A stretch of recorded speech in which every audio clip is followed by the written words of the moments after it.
When it comes to container ships, the Mediterranean Shipping Company is the world's largest. It operates 426 ships that sail between every major port in the world.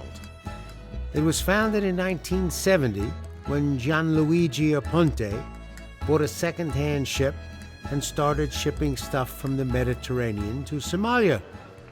At one point, they decided that if they could take care of millions of tons of delicate cargo, they could take care of a few delicate passengers. And so they started a division that operated tour ships. Their ships cruised the Caribbean, the Mediterranean, Northern Europe, South America, Africa, and the Red Sea. The company is still independent and wholly owned by the family. It continues to expand, but not through mergers or acquisitions. They just put the kids to work.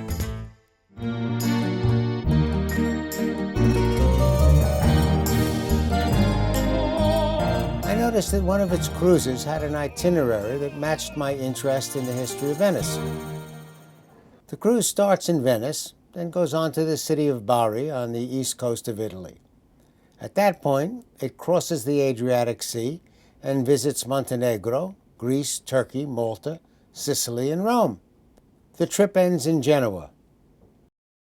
During the 5th century, Attila the Hun and his Mongol hordes marched down the coast of Italy, destroying everything and everyone in their path. But in fact, there weren't many Mongols in the horde. The Mongols were mostly an officer corps, and the horde was primarily made up of local tribes who thought it was cool to hang out with Attila. At one point, a group of insightful individuals decided that it was time to get out of the line of fire, and they moved to a cluster of nearby islands. Eventually, those islands became the city of Venice. The islands had virtually no land for farming, but they were perfectly suited to become a center for trading. As a result, the key to power for Venice was their control of the major ports in the eastern Mediterranean. For over 500 years, the Republic of Venice fought a running battle with the Greeks and the Turks trying to control the area. They were also in constant competition with the Italian city of Genoa, whose citizens were interested in controlling the same trade. This cruise literally traces that history.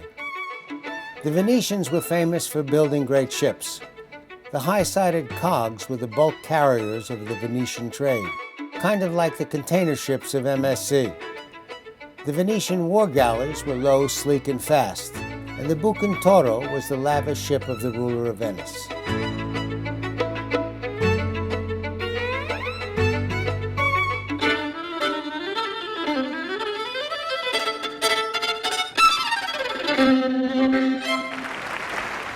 The MSC Cruise Division is definitely into the lavish. The ship we sailed on was the MSC Divina. You come on board at Deck 5. There's the reception area, a bar, and a cyber cafe with 14 computer stations. The Black Crab is the ship's main restaurant. It's split over 2 decks. The overall style is Art Deco. Deck 6 is named after Zeus, the most powerful of the Greek gods.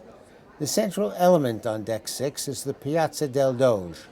For hundreds of years, the Doge was the most powerful person in Venice. He was the senior elected official and the head magistrate of Venice, and he was selected because the aristocracy believed that he was the smartest person in Venice. I still can't get over that idea. Selecting the head of your country because you believe that he or she was the smartest person in the country? What an outrageous idea! Deck 6 also has the Silver Lounge Bar, the casino, and several boutiques. I wish you a happy cruise. Thank you. This is also the floor for the Pantheon Theater, which can seat over 1,600 guests. They put on 7 different shows. Tonight it was the Kingdom of the Pharaohs. Deck 7 is named after Apollo, the Greek god of light and sun. The entire deck is devoted to eating and drinking. There's a wine bar and a pizzeria, a Tex-Mex,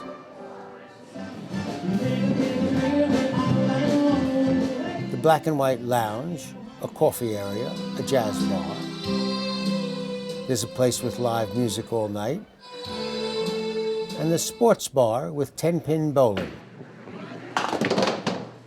Decks 8 through 13 are devoted to staterooms. Deck 14 is named after Aphrodite, the Greek goddess of love and beauty. Accordingly, Deck 14 is home to the spa and the barbershop. The barbershop had a vintage barber's chair, and I needed a haircut. Usually, when I get my haircut, a scientist from NASA comes along because I'm part of a special study. Apparently, the bald spot on the top of my head is expanding at the exact same rate as our hole in the ozone layer. MSC also introduced something new to cruising. It's called the Yacht Club. It's like a super first class. They built a special private area on the front of the ship that's only open to club members.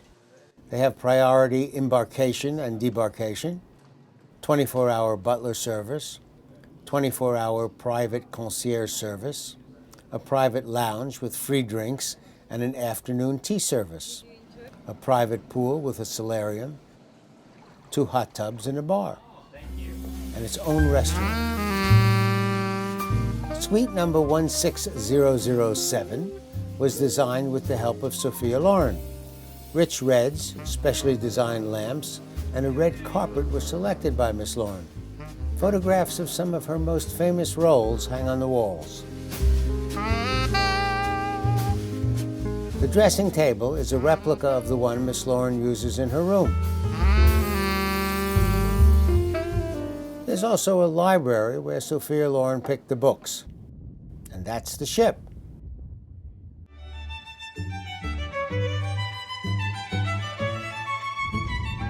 Our first port of call was Bari.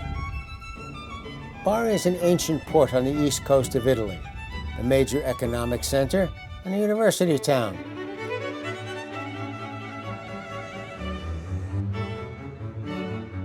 It was home to St. Nicholas, who, among other distinctions, is my youngest son's patron saint.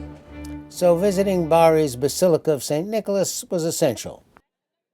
The basilica is rather square and looks more like a castle with fortified towers than a church, which would make sense because for many years it was a castle. Originally, the saint's shrine was in Turkey.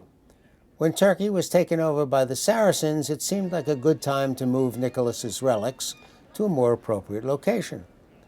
Legend has it that when Nicholas was on his way to Rome, he passed through Bari and announced that this was the perfect town for his body to be buried. And so on May 9th, 1087, his bones were secretly removed and brought here to Bari, where a new church was built to house them. It's similar to the story of how Venice acquired the relics of St. Mark. The basilica houses a bishop's throne, which is called a cathedra.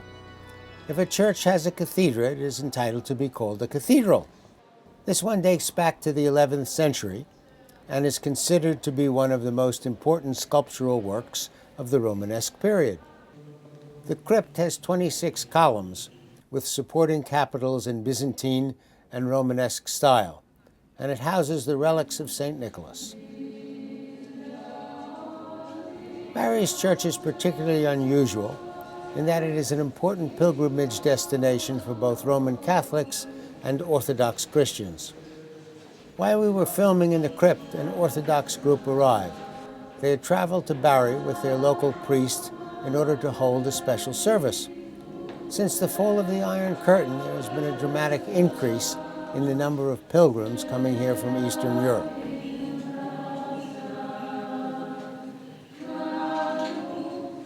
The main feast day for St. Nicholas is December 6th, and on that day the clergy of the basilica lower a flask into the tomb to collect a substance that they believe is being radiated by the relics. The substance is called myrrh, which is a gummy resin that leaks from a wound in the bark of a tree. In ancient times, it was collected and used to make perfume and medicinally to stop pain. Containers of myrrh from the Church of St. Nicholas in Bari are sent all over the world, and believers have reported various miracles as a result of rubbing it on their body.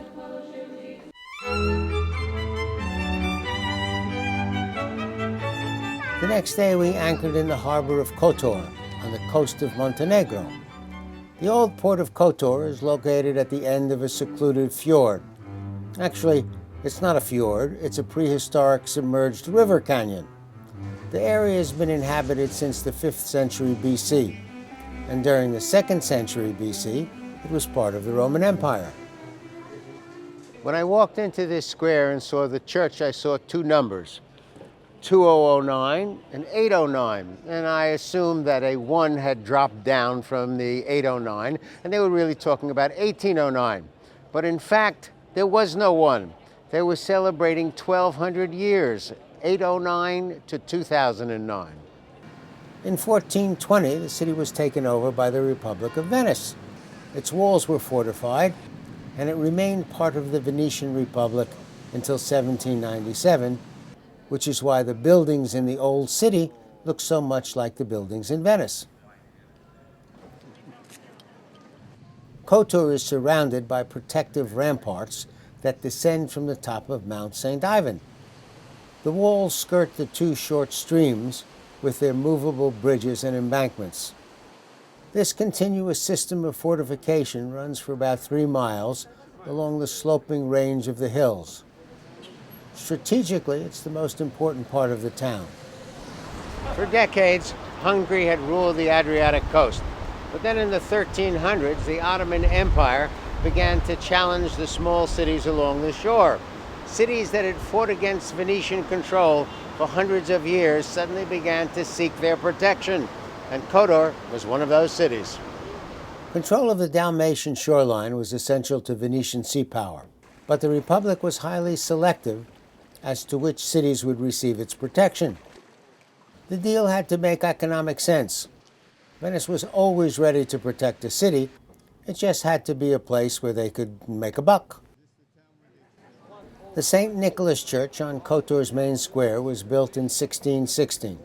When the Republic of Venice took control of Kotor, they decided to build a new, more ambitious church, but it was never completed. Today, the original church and the unfinished building, put up by the Venetians, are next to each other.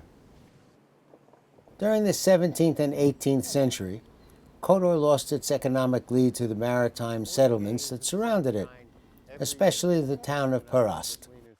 Parast is just down the coast from Kotor, and for hundreds of years it was thought of as the maritime capital of southern Europe. Over the centuries, thousands of sailors settled here. A widely respected nautical school was established. It became so famous that the czars of Russia would send their most talented naval officers here for training. Let's face it, if you have a choice between spending the winter on a ship in Russia or in the Mediterranean, it's a no-brainer. Parast's greatest boom occurred during the 18th century, when its mariners employed 4 active shipyards with a fleet of approximately 100 ships deployed throughout the world. The town boasts 240 days of sunshine every year. This wasn't one of them. Unlike most towns in this part of the world, Parast is not surrounded by walls. Instead, 9 towers protected the town's citizens. The most significant is the Holy Cross Tower. It was built by the Venetians in the 1400s. Because of its unique position at the entrance to the bay, few foreign ships could enter the inner fjord without Parast's ancient defenses mounting a response. The town is also famous for 2 unusual islands. The island of St. George is intense, dark, inward-looking, and considered to be male. The nearby island, known as Our Lady of the Rock, is slender, gay, light-filled, and man-made. It's considered to have a female nature. Our original plan was to hire a boat and take you out to the island so you could see the church and the island and how it was formed. However, the wind was blowing to a point where none of these noble sailors with their hundreds of years of tradition of sailing in rough weather would go out. I swim in stuff that's worse than this.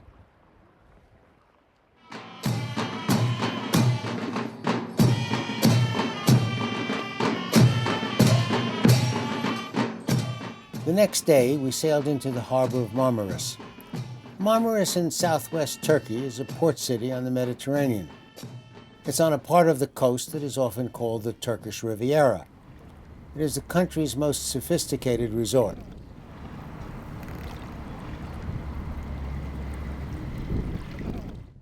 The town, in one form or another, has been around since the 6th century BC, and it's had a castle for at least 5,000 years.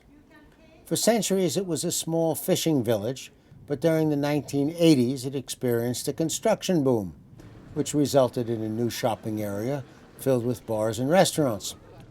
However, the town still retains some of its charm as a result of its exceptional location. Rugged mountains provide a magnificent backdrop to the sheltered harbor. The town has an interesting naval history. During the 1500s, Suleiman the Magnificent kept the Ottoman Navy here. In 1798, Lord Nelson sheltered his fleet here on his way to Egypt, where he decimated Napoleon's armada. During the 300s BC, the town was attacked by Alexander the Great, who was not as great as Catherine the Great or Peter the Great, but considerably greater than Nixon the not-so-great. The 600 inhabitants of the town quickly realized that they had no chance against the invading force. So they burned their valuables in the castle and escaped into the hills. Alexander was well aware of the strategic value of the castle and quickly repaired the damaged sections. He also left a few hundred soldiers behind to watch over the place. Next, we stopped into the town of Dalyan. Dalyan is Turkish for fishing weir, and a fishing weir is something that blocks the free passage of fish in a river. Bass, mullet, and sea bream swim upstream from the sea to the nearby lake. The fish spawn there, but when they try to return to the sea, they're caught in the weir. Above the river's cliffs are the Lycian tombs that were cut from the rock face about 2,500 years ago. The Lycians were a group of people who lived in this area before the ancient Greeks arrived. They built a series of magnificent monumental tombs that were associated with some form of ancestor worship, but we're not quite sure how their religion worked. Whatever their reasons, the Lycians developed these tombs into a distinct art form. There are over 1,000 tombs cut into the soft limestone. There's one distinct feature of the Lycian tombs that sets them apart from the ancient Greeks. The Greeks placed their dead outside their cities, often on main roads leading into the town. Lycian tombs are usually integrated right into the living areas of the city. Just across the river is the ancient trading center of Konos. One of the most interesting ancient structures in Konos is the wind measuring platform that dates back to 150 BC. It was used to analyze the prevailing winds. Then the streets were laid out so the winds could constantly refresh the air of the city.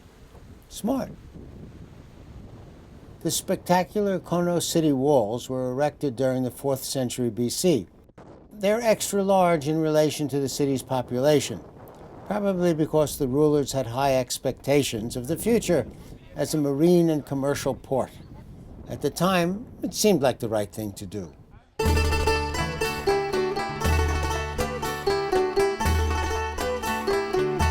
Next was the Republic of Malta.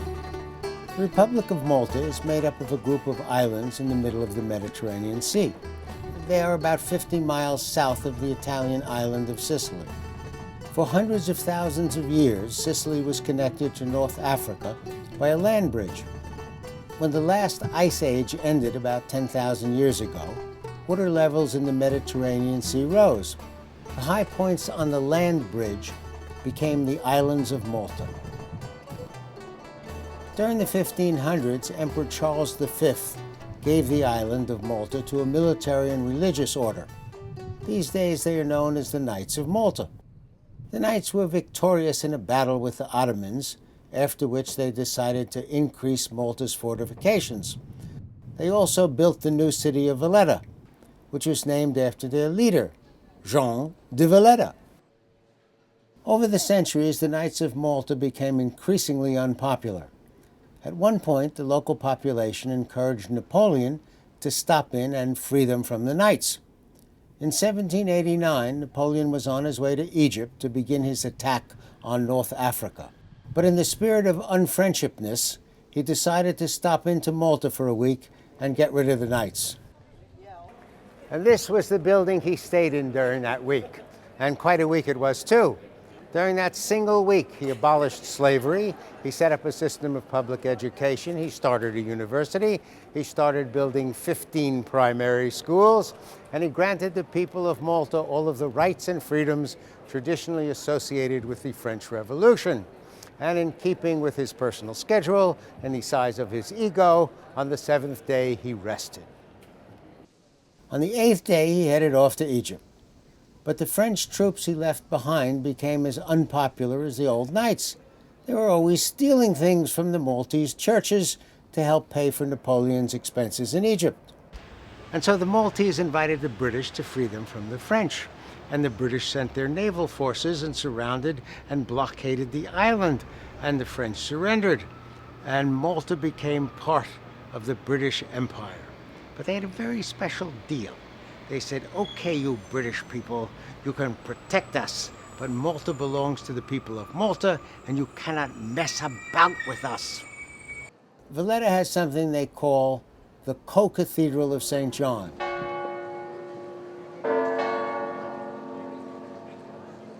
For over 200 years, this was the official church of the Knights of Malta, and the maintenance and improvement of the church was of great significance to the Knights, and they regularly donated gifts of the highest quality. Two of those gifts are of considerable importance. They're paintings by Caravaggio, who's considered to be one of the greatest artists of the Italian Renaissance. He spent 15 months in Malta and completed the beheading of St. John the Baptist and St. Jerome writing. The church became one of Europe's outstanding Baroque buildings.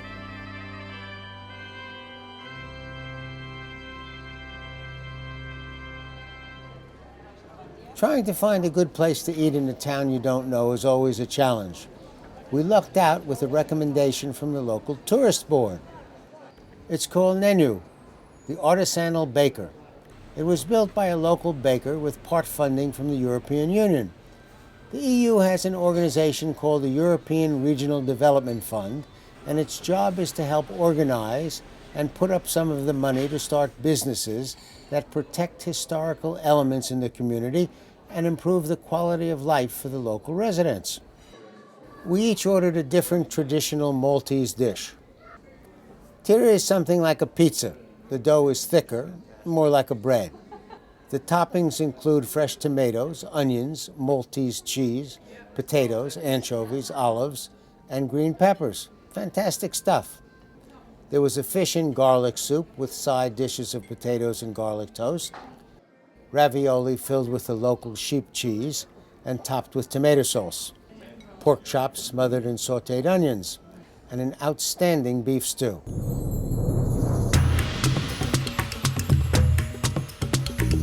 And to make life easier, the MSC Divina sails throughout the Caribbean. For Travels and Traditions, I'm Burt Wolfe. You can watch this program and link to hundreds of other Burt Wolfe programs free at burtwolfe.com. There's information on how to tour the same places, plus Burt's slightly irreverent take on history and culture. It's all at burtwolfe.com.